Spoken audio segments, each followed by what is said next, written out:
Tabiiy tugruqdan keyin choklarga gamxo'rlik qilish. Ichki choklar yaniqin ichida yoki bachadon bo'ynida bo'lsa, alohida ishlov berishni talab qilmaydi. Prokladkalarni yoki tagliklarni har 3-4 soatda yoki undan ham yaxshisi, har safar hojatxonaga borgandan keyin almashtiring. Muhimi, choklar quruq va toza bo'lishi kerak. Shuning uchun kuniga 2 marta havo vannalari qilish foydali, ya'ni shunchaki ichki kiyimsiz yurish va keng paxtali ichki kiyim kiyish.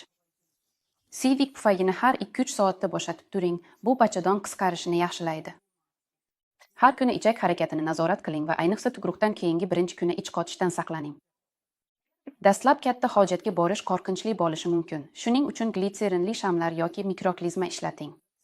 Qindagi tikuvlarni oqayotgan suv va yumshoq kopik bilan yuvish muhim. Albatta yuqoridan pastga qarab yuvish kerak. Shunda to'g'ri ichakdagi bakteriyalar yara joyiga tushmaydi.